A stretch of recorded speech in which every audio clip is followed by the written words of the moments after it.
Boomers say Gen Z is lazy. Gen Z says boomers destroyed the planet. Millennials? We're just broke, eating instant noodles, and quietly crying into our rent bills.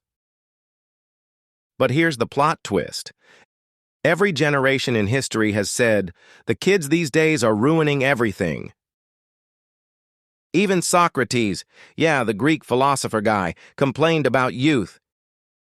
He said they were disrespectful, obsessed with luxury, and ignored their parents. So basically, Socrates invented the first "OK Boomer" meme, 2,400 years ago. So grab your avocado toast or your black coffee. Because this clash? It's not new, and it might just be the secret sauce of human progress. Roll call. Boomers, born 1946 to 1964. The Beatles were their BTS. Their Netflix, 3 TV channels, and you had to get up to change them. Houses, cheap, like summer job cheap. Millennials, 1981 to 1996. Harry Potter, Blockbuster, Friday nights, the dial-up scream. Then 2008 crash. Boomers said, work harder, you'll be fine. Millennials said, cool, but my degree costs more than your house, Karen. Generation Z, after 1997. Their baby pics? On Instagram. Their slang? HR still Googles it. Their therapy? TikTok? Now, the stereotypes. Boomers. Kids today are glued to their phones. Gen Z. OK Boomer. Millennials. Please, just let me pay rent without 7 roommates and a cat named Mr. Pickles. Boomers brag. When I was your age, I had a house and kids. Yeah, Gary, houses were $4 and childcare was just your older sibling. Millennials, the burnt-out middle child. Avocado toast in one hand, side hustle in the other. Crying in student loans.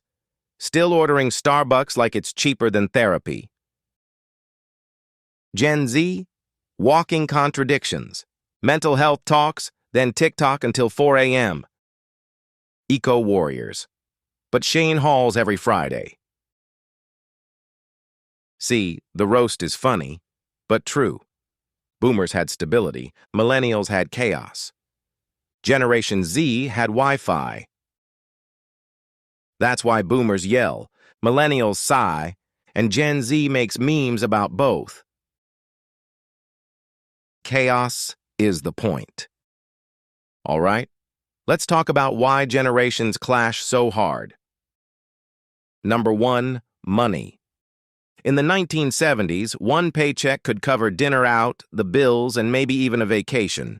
Today, that same paycheck barely covers rent. A cart of groceries that somehow only has oat milk, cereal, and toilet paper. Boomers bought homes. We rent apartments smaller than their garages. And to be fair, those garages sometimes become our apartments. Boomers stacked wealth.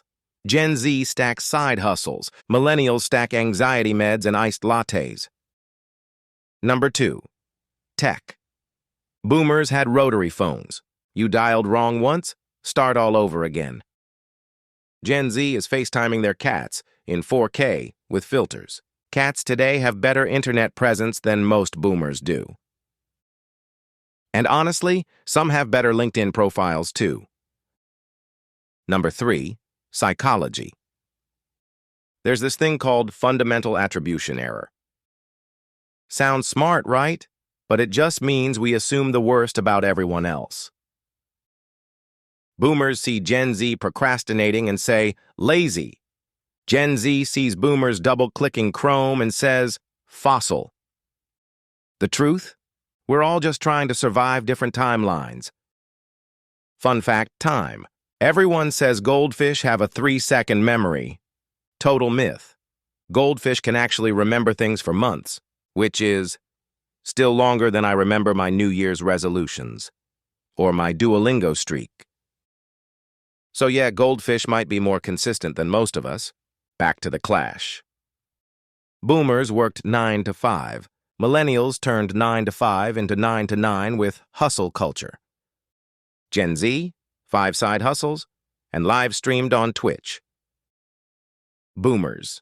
You don't know hard work. Meanwhile, Gen Z turning memes into paychecks and side hustles into rent money. Who's lazy now, Michael? Millennials stuck in the middle. Too old for TikTok dances, too young to retire. So we sit in Zoom meetings, nodding on mute, updating our resume, while Googling, is stress permanent? That's the clash. Different worlds, same dinner table arguments, Thanksgiving ends in politics. Christmas ends in eggnog regrets. And Monday morning, back to pretending on Zoom while your mic is still muted. That, my friends, is Clash of Worlds. Here's the thing. Every generation thinks the next one is broken. It's basically humanity's longest-running series. Let's rewind. 1920s. Radios everywhere. Jazz exploding. Women got the right to vote. Parents panicked. 1950s. The TV invaded homes. Elvis shook his hips. Teenagers bought records. Parents screamed, "It's the devil's music!" Now, those same parents slow dance to Elvis at weddings. Hypocrisy has always had rhythm. 1960s and 70s civil rights. Woodstock turning fields into raves. Boomers marched, protested, demanded change. Their parents said, "These kids are lazy, dangerous, ungrateful." 1980s. CD players, MTV, neon fashion. Parents said, "Music videos will rot your brain." Now? Those CDs are vintage collectibles selling for triple the price. 1990s internet arrives. Pokemon cards, Nirvana, Game Boys under the pillow. Parents screamed, "Screens are destroying this generation." Which is hilarious, because now parents spend all day scrolling Facebook. Japan in the 80s, parents freaked about manga obsession, saying kids would lose touch with reality. Today, manga is one of Japan's biggest cultural exports. India? Bollywood song and dance was once too bold for conservative families. Now those same parents complain about EDM at weddings being too loud. And K-pop? Older Koreans once dismissed it as silly bubblegum.